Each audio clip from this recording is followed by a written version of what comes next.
ARM ne fait rien, mais en fait, c'est une licence, c'est un royalties, parce que c'est eux qui contrôlent l'architecture. Ils sont bien, eux. Ils sont bien. Ils sont très très bien. Alors, je voulais qu'on se penche avec toi, ici, Mathieu, sur un terme. J'adore ce genre de sujet. Parce que je pense que pour beaucoup de gens, ils vont se dire ouais, ça m'a l'air un peu obscur et un peu pointu. Et dans 10 ans, on se dira on était là il y a 10 ans. On en a parlé il y a 10 ans. Ça m'a l'air un peu obscur et un peu pointu, personnellement. Oui, mais. Merci de tenir ton spot. On ne va pas y rentrer dans un détail non plus fou. On n'est pas là pour ça. C'est très important parce que là, on va parler. C'est tout ce qu'on aime bien dans Option Tech. C'est-à-dire qu'on pense parler de tech, mais en même temps, derrière, on parle aussi de valeurs, on parle de business. Aussi. Un peu de géopolitique en ce moment. De géopolitique. Il y a tout ça qui vient avec. Et donc, sur le risque 5, déjà, qu'est-ce que le risque 5 ? Et plus généralement, c'est quoi un jeu d'instruction déjà ? Exactement. On va commencer par c'est quoi un jeu d'instruction.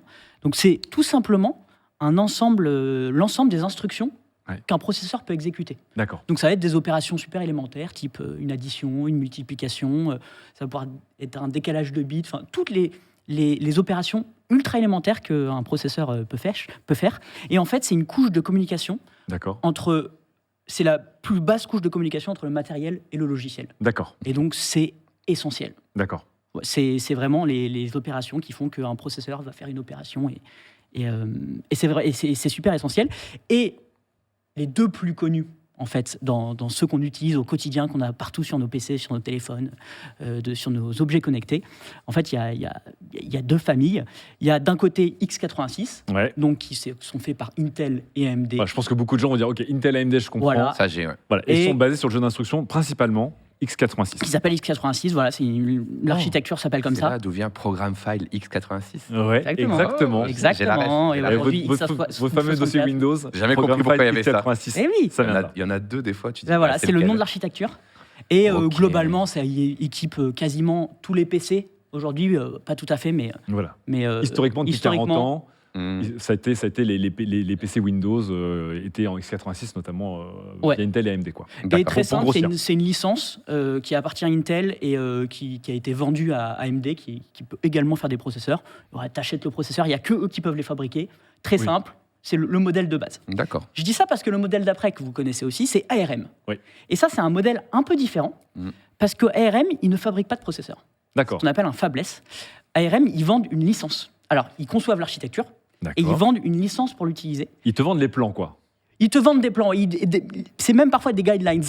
Mais oui, ils te vendent des plans. Et derrière, tu as des marques comme Qualcomm, comme Apple, comme bien dans Samsung, le micro. Pardon. Comme Nvidia, Nvidia, etc., qui payent des licences ARM et qui sont capables de faire des processeurs ARM qui sont beaucoup utilisés. Il y a eu une explosion dans les années 2010, en fait, fin des années 2000, début des années 2010, parce que iPhone, téléphone portable, les tablettes, les montres, etc., les objets connectés. Tout ça. Donc là, on est d'accord qu'aujourd'hui, la majorité de l'informatique, elle tourne plutôt sur le jeu d'instruction ARM. Ouais, alors après, si tu prends en compte les serveurs qui sont pas mal sur x86, honnêtement, j'ai pas regardé la part de marché. Mais je pense que juste tu regardes le nombre d'iPhone vendus par an, je pense que déjà, ça dépasse tous les PC vendus. Mais du coup, c'est mieux, c'est plus miniaturisé, c'est quoi la différence ? Alors, c'est une architecture qui est différente. Là, c'est vraiment technique. Et en fait, par exemple, ils sont beaucoup plus efficients d'un point de vue batterie. Et c'est pour ça que c'est beaucoup dans les devices portables.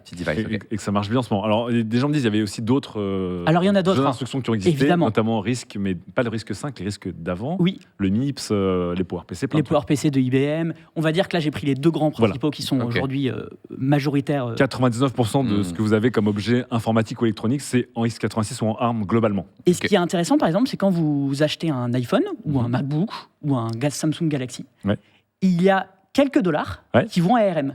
ARM ne fait rien, mais en fait, c'est une licence, c'est un royalties parce que c'est eux qui contrôlent l'architecture. Ils sont bien, eux. Ils sont très très bien parce que c'est une boîte qui... T'en avais parlé sur Underscore, je crois, de ce truc. C'est une boîte qui devait être vendue quasiment 40 milliards de dollars. Nvidia avait essayé de racheter ARM pour 40 milliards de dollars, ce qui avait été refusé. Ah oui, c'est vrai. Pour des problèmes de monopole, parce que c'est comme si un client rachetait le fournisseur de tout le monde. Ça aurait posé problème. Mais ARM aujourd'hui est peut-être la société informatique la plus influente, puisque c'est de leur design, leurs guidelines ou leurs plans que découlent tous vos smartphones, que découlent toutes vos tablettes, même des télés, vos montres, vos voitures. Aujourd'hui aussi, les voitures autonomes, globalement, une grande majorité, c'est cette société. Et aussi deux philosophies différentes, tu nous disais, mais peut-être aussi en termes de business, puisque c'est pas pareil. Il n'y a pas une société x86 comme société ARM. Non, mais ça appartient vraiment à... Je crois que c'est une copropriété entre AMD et Intel, je sais la plus gueule exactement. de la copro. les réunions de copro, mon gars. Mais parce que je sais qu'Intel, x86, ça vient de Intel, mais après, il y a eu x64 qui est un peu plus venu d'AMD. Il faudra peut-être me corriger dans le chat. Mais on va dire que c'est vraiment les deux seuls qui peuvent le faire, alors que ARM s'est dit, OK, j'ouvre ma licence. Alors par contre, je fais payer.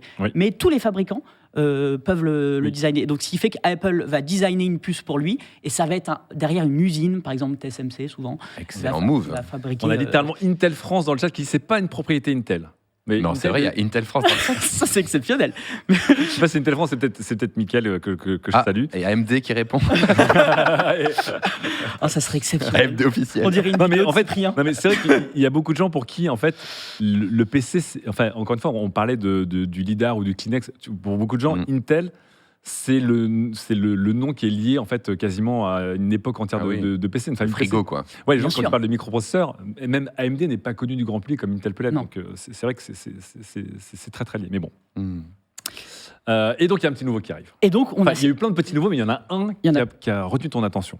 Exactement. Il y en a un en fait qui arrive parce qu'il y a des chercheurs un jour qui se sont dit aujourd'hui on arrive à faire un PC, notamment avec le logiciel. Ah non, on dit non, pardon. C'est une propriété Intel. Je suis désolé. Ah oui, ok. Non, mais c'est bien. D'accord, donc là, je suis content d'avoir l'info. Mine. Ça se trouve, c'est un viewer qui s'est renommé, juste pour info. Mais je sais qu'ils ont vendu une licence à AMD et AMD a le droit d'en faire. Oui.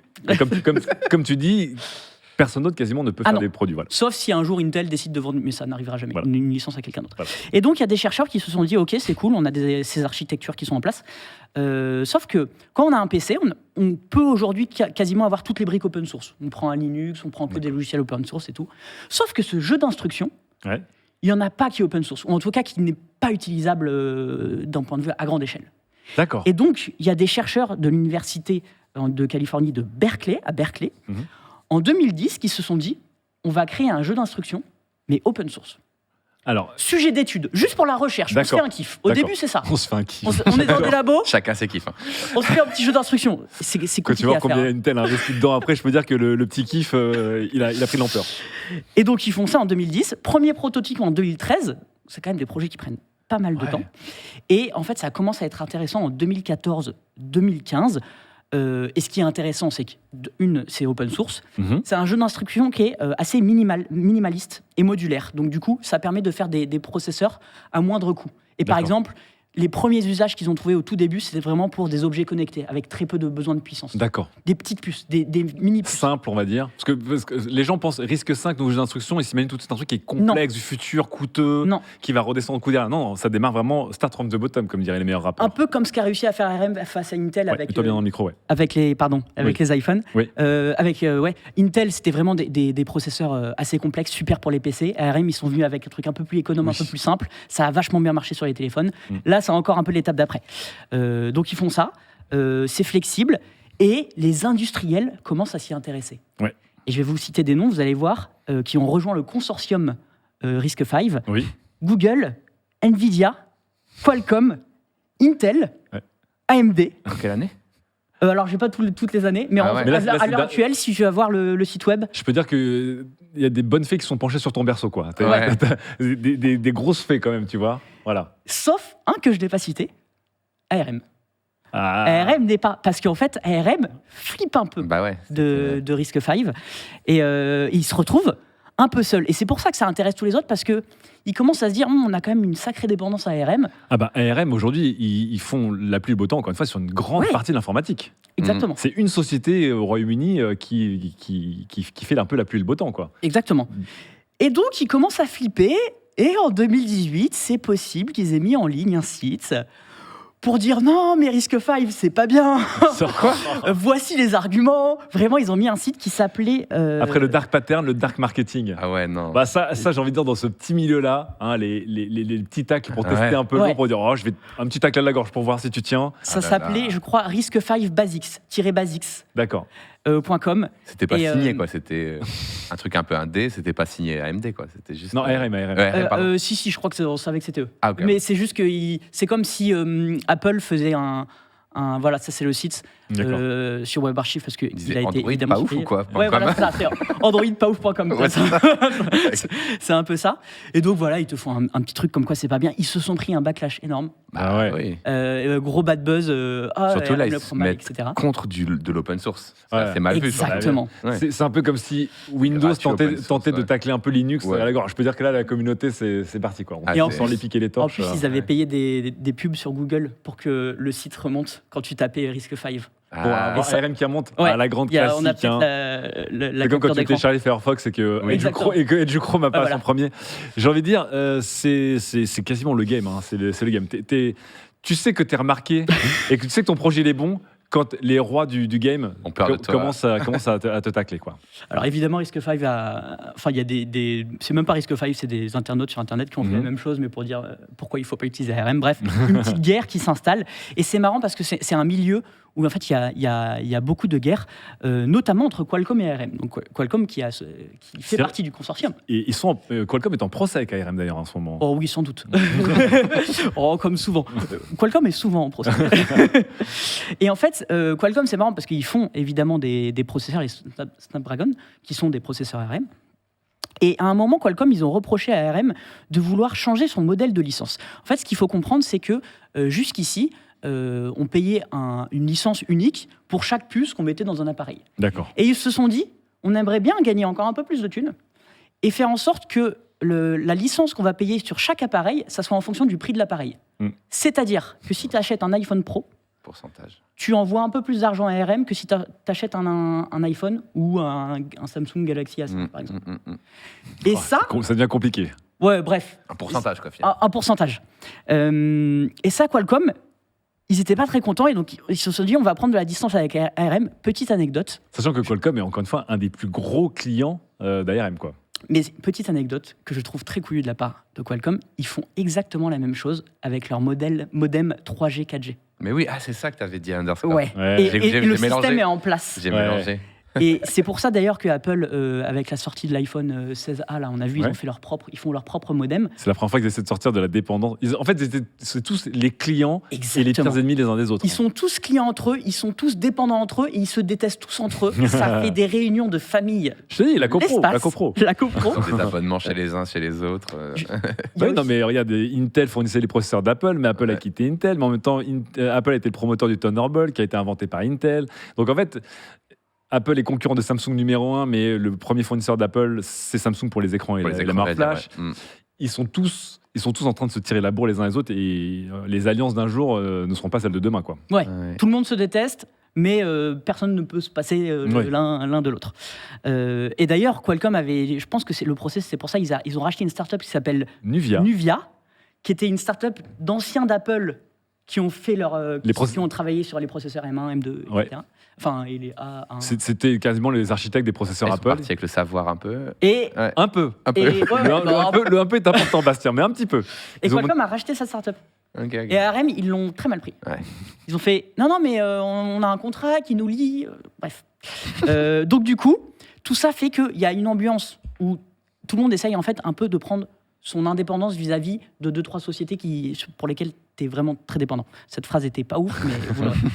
Et donc, du coup, j'en arrive à est-ce que RISC-V a-t-il ses chances? Sachant C'est quoi que un peu donc, l'état voilà, des lieux? RISC-V, on rappelle, donc, dans tout ce truc où tout le monde se licencie, tout le monde est client, tout le monde a un monopole, ou sans avoir un monopole ou un duopole, tout le monde un peu consolide et met la pression sur les autres, on rappelle donc que RISC-V est un projet open source. Donc Ouais. vraiment, même s'il y a un consortium derrière, personne ne pourra prendre le contrôle, j'ai envie de dire, de RISC-V par Non. rapport aux autres jeux d'instruction, parce qu'il y a d'autres jeux d'instruction RISC. Ouais. Je crois que ARM est basé sur RISC. On va dire. Oui, Là, RISC, RISC-V, c'est un- le nom est le même, la technologie a des trucs communs, mais en tout cas, d'un point de vue business, j'ai envie de dire, on est sur un truc qui est très différent. C'est un peu trompeur parce que RISC, en fait, c'est le nom d'une techno Oui. qui fait opposition à CISC. Oui, Mais en fait, là, on s'en fout de la techno oui, RISC. oui. C'est vraiment la RISC-V. marque, entre guillemets. RISC-V, on va rester sur Mais RISC-V. ouais, t'as raison, il faut faire gaffe à ça. Et en fait, les jeux d'instruction et les architectures de processeurs, comme je le disais au début, c'est un sujet super stratégique. Mm. Comment on le sait? Parce que la Russie et la Chine développent leur propre jeu d'instruction. À partir du moment où la Russie et la Chine développent leur propre jeu d'instruction, c'est que non mais et qui sont. C'est pareil, en faut fait, dire, ça sent bon. Il se passe un truc. Ils sentent qu'ils sont trop dépendants des États-Unis, de l'Angleterre un peu pour ARM, mais en vrai c'est une société qui est aussi vachement américaine. Bien sûr. Et donc en fait ils sont trop dépendants et ils développent leur propre jeu d'instruction. C'est marrant parce que d'ailleurs les Chinois en plan B, ils travaillent énormément sur RISC-V. Ils disent parce qu'ils développent Long Arch, qui est leur jeu d'instruction. D'accord. Mais ils s'intéressent beaucoup à RISC-V et parce que le marché est trop concentré parce que là, on est aux États-Unis.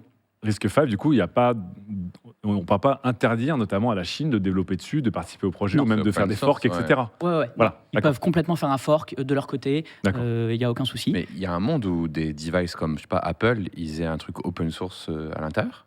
C'est possible? Eh bien, il y a un monde. On peut se poser la question. Ouais. Est-ce que la prochaine transition, là, ils sont passés de Intel à ARM. Alors, la prochaine, je pense, c'est dans 10-15 ans. Mais est-ce que la prochaine, c'est pas RISC-V pour ne plus payer de licence ARM, par exemple? Ouais, mais sachant qu'il y a déjà donc, des produits qui existent en vrai. Parce que là, on parle du futur pour dire est-ce que dans 10 ans, le leader ce sera. Mais en fait, il y a déjà des produits qu'on peut acheter facilement en RISC-V. Alors, on peut prendre un serveur chez Scaleway en RISC-V. Alors, c'est plutôt de l'ordre de l'expérimentation. Mais on peut l'acheter. Ils ont fait donc Scaleway, filiale française de Cloud. J'allais dire, non, mais filiale française de Free, mais de Iliad. Voilà, de Iliad, qui a des serveurs en RISC-V. Voilà, qui propose ça. On peut acheter un espèce d'ordinateur monocarte comme un Raspberry Pi. D'accord. En RISC-V, qui s'appelle Star 64. D'accord. Et qui ne coûte pas très cher d'ailleurs. C'est des trucs pour expérimenter. C'est pas 10 000 balles, quoi. Je crois que c'est 90 €. Voilà. Donc, c'est quand même un peu plus cher qu'un Raspberry Pi, je crois. Il n'y a pas encore cet effet d'échelle, en fait. Il n'y a pas encore la production qui est arrivée à maturité. C'est marrant, encore une fois, d'avoir cette technologie ou ce jeu d'instruction hyper excitant, mais de dire que ses premiers représentants sont des petits trucs un peu primaires et cheap, alors qu'on imagine toujours, encore une fois, un truc qui est très... genre l'ordinateur quantique, tu vois. Oui, d'accord. Et là, en fait, effectivement, tu dis, je peux commencer à tremper un orteil à 90 balles. Ouais, TTC. Exactement. Et d'ailleurs, c'est vraiment tremper un orteil. Pour l'instant, en fait, il manque un peu que beaucoup l'aient pris en main, que ça marche bien. Il y a quand même Linux qui marche sur RISC-V. Donc d'accord, il y a des Linux qui marchent. BSD, Debian, Ubuntu, etc. Et ce qui est le plus prometteur, c'est qu'il y a Western Digital qui, lui, à grande échelle, l'a mis dans des milliards d'équipements, donc dans des disques durs, etc., dans des petites puces, en fait. Les contrôleurs de disques durs. Exactement. Donc c'est pas des processeurs, des contrôleurs, mais c'est du RISC-V. D'accord, mais comme tu dis, encore une fois, ça permet d'avoir quelque chose qui est open source, qui fait des instructions un peu simples, on va dire. C'est pas non plus un full truc, pas trop cher. J'imagine c'est simple à concevoir, parce que pareil, moi je me pose la question de est-ce que tu as besoin des mêmes techniques que pour graver d'autres types de puces, ou est-ce que tu es dans un truc qui change complètement, enfin, ou tu n'es pas dans l'ordinateur quantique, tu vois, tu n'es pas en train de te dire il faut un matériau différent, des structures de hardware différentes, tu as besoin d'une puce, mais c'est juste un jeu d'instruction, quoi. Ouais, tu peux utiliser les fonderies actuelles, donc les TSMC, les... Chocobut dans le chat, il dit est-ce qu'on peut faire tourner Doom sur RISC-V? Oui, via un Linux. Si tu fais pas tourner Doom sur RISC-V, là, ton projet il ferme, donc c'est dommage. Mais du coup, il commence à y avoir des usages. Ça reste assez tôt, surtout pour un particulier. C'est plutôt encore des professionnels et les chercheurs qui travaillent beaucoup dessus. Mais on voit les systèmes étatiques qui s'y intéressent beaucoup. C'est intéressant. Et suite à l'élection de Donald Trump et à toute cette incertitude du monde de la tech, en fait, ça a mis un peu un coup de projecteur sur RISC-V. Pour le côté souveraineté technologique. D'accord. Ok, en fait, ce marché-là, précisément, il est concentré aux États-Unis. C'est un problème, parce que tout peut partir à volo on s'en rend compte, en quelques minutes. Bien sûr. Et donc, ça a mis un petit peu un coup de projecteur là-dessus. Et c'est vraiment un projet passionnant d'un point de vue technique. Là, on a plus abordé le côté, on a pris de la hauteur. Et aussi de voir peut-être, et puis ça peut faire aussi baisser un petit peu les coûts des processeurs parce qu'il n'y a pas de licence. Non, ça peut être intéressant. Et je pense, merci beaucoup pour cette grosse présentation, Mathieu. Mais ce qui est important, c'est que, comme tu dis, c'est qu'aujourd'hui, faire une bonne technologie, faire un bon OS, on peut, mais le faire adopter en masse. C'est là, c'est des gens qui avaient inventé des voitures à l'huile de colza ou des projets open source très nobles dans les intentions, mais qui ne percent pas. Des bisous, la team Linux, grand public, encore une fois, voilà. C'est tout le défi, c'est l'adoption. Et là, je me dis, est-ce que RISC-V pourrait être le nouveau ARM? C'est-à-dire que demain, tous nos ordinateurs tourneront sur ce système plus ou moins performant, mais en tout cas avec j'ai envie de dire un ADN très différent, l'open source. Ou est-ce qu'on se retrouvera peut-être dans ce cas de Linux qui est un immense succès, mais qui n'est pas non plus un succès grand public? C'est un immense succès dans les serveurs, chez les devs, etc., mais qui n'a jamais su percer parce que pour plein de raisons, mais dont certaines sont aussi des pressions commerciales, des sociétés puissantes qui ont plutôt tendance à rendre propriétaires ou avoir des monopoles sur certains marchés poussés, au hasard des OS ou des pros. Et est-ce que RISC-V, voilà, pour être... moi, ce dont j'ai peur, c'est que ce soit un beau projet qui intéresse des gens qui bossent dedans, qui laisse son succès à lui, mais que ça ne perce pas dans le grand public parce que des accords commerciaux ou politiques font que ce n'est pas dans l'intérêt de certains de rendre le marché libre et ouvert à tout le monde. Ouais, je comprends. Vie Linux au quotidien. J'étais sûr qu'il y aurait le FC Linux. Dès qu'on dit Linux, il y a le FC Linux. Mais tout le souci est sur l'adoption. Et là, ce qui est intéressant... on va lancer un petit sondage en parallèle pour avoir l'avis des gens sur ce fameux RISC-V. Vas-y, Mathieu. Mais alors, ce qui est sûr, c'est que ça va prendre des années. Hein. Oui, tu nous avais dit que là, on parlait de plusieurs années, quoi qu'il arrive, dans le meilleur des cas.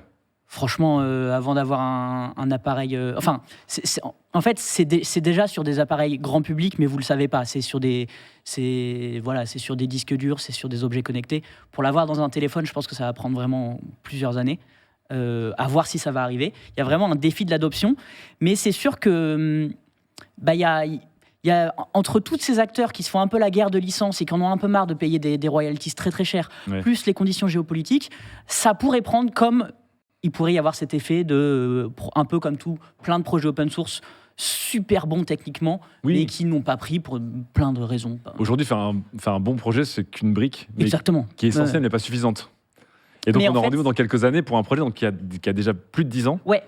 C'est ça. On en entend parler un peu quand même. Oui. Alors, on a vu encore une fois, je crois, mais c'est littéralement Intel qui a investi des centaines de millions de dollars pour faire avancer RISC-V. Donc c'est assez intéressant. C'est aussi un peu pour prendre leur revanche de l'ARM ils ont un peu raté le mobile et ils sont restés sur le PC et ils peuvent avoir cette revanche en tant que fondeur de puces. Mais en 2030. Ça, je sais pas quand. Oui, c'est vrai qu'en c'est pas dans si longtemps, 2030, c'est dans 5 2030, ans. c'est pas si longtemps, mais effectivement, on a quand même cette période x86 qui aura duré vraiment très longtemps. La période ARM qui, maintenant, on va dire, on a bien 20 ans de règne de ARM qui est en train d'arriver entre 2010 et 2030 facile.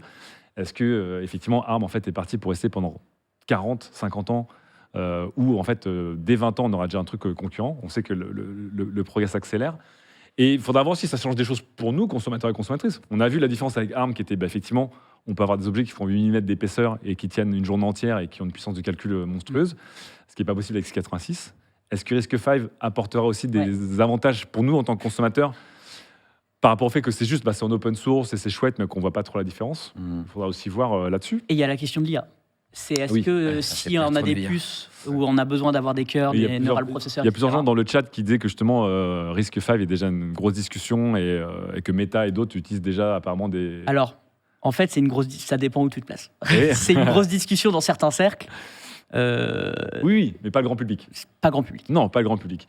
Est-ce que RISC-V sera le roi de demain? Oh là là, il y a un mec qui apparaît. Quelle entrée. Oh là là. Mais attendez, mais c'est le RISC-V qui apparaît. Bonsoir. Vous êtes RISC-V? C'est moi. Comment ça va avec le boîtier? Écoute, ça va, j'ai réussi à me délivrer des griffes du Figaro. Une publication sympathique, comme on le sait. Ça me fait très plaisir d'être avec vous. Mais oui, un petit DAS qui apparaît en surprise pour la fin. T'arrives littéralement à la fin.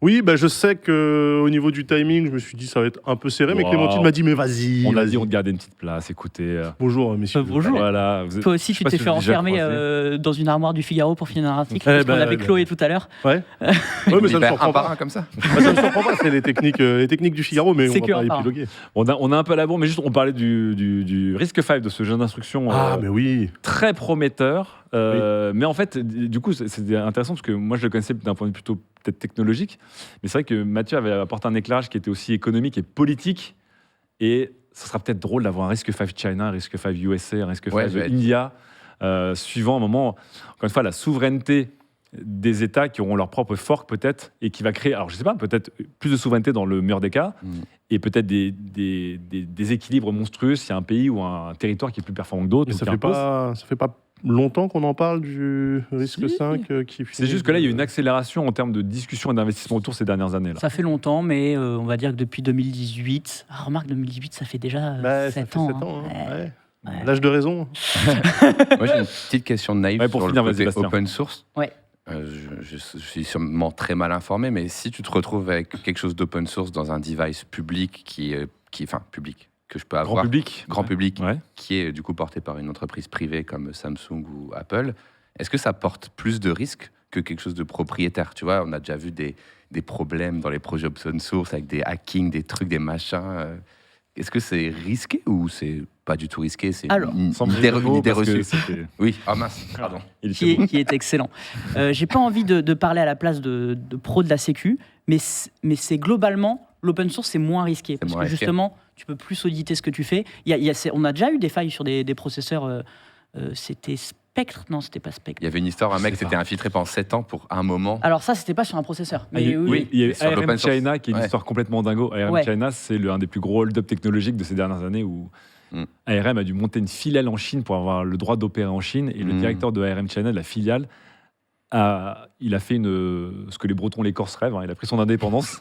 Et le mec s'est cassé. Et il a créé ARM China, qui est désormais une boîte qui est poursuivie par ARM, mais qui opère en Chine. C'est une histoire complètement. Comme tu disais l'autre fois, quand on parle de technologie, on parle aussi beaucoup de trucs complètement dingues d'un point de vue politique et économique. ARM, c'est pas du full open source. Non, pas du tout. Non, justement. Parce qu'ARM, il licencie. Donc en fait, à partir du moment où c'est de l'open source, de toute façon, quel est l'intérêt de voler le truc? Ah non, mais là, justement, c'était. C'était plus sur la sécurité. Moi, si j'ai un truc open source dans mon téléphone Apple, est-ce que je dois avoir peur qu'il y ait un développeur chercher. Je pense que comme pour Linux, c'est chercher les distributions les plus connues, les plus fiables et les plus suivies, les plus soutenues, j'imagine. Comme aujourd'hui, des gens qui vont sur Linux, je pense qu'une grande partie vont voir des distribs qui sont réputés. Et peut-être pas des trucs exotiques. Non, et puis là, c'est tellement bas niveau là, que en fait, tu vas pas t'amuser à faire 15 forks non plus. C'est compliqué de faire une puce, donc tous les pays vont pas faire leur propre puce non plus. Ça paraît trop beau pour être vrai. Il n'y a pas de licence et ça marche mieux. Tu vois. Il y a quand même pas mal de trucs qui ont fonctionné sans licence. Le noyau Linux, c'est quand même quelque chose. Tout remplacé par l'open source. Alors. J'avoue.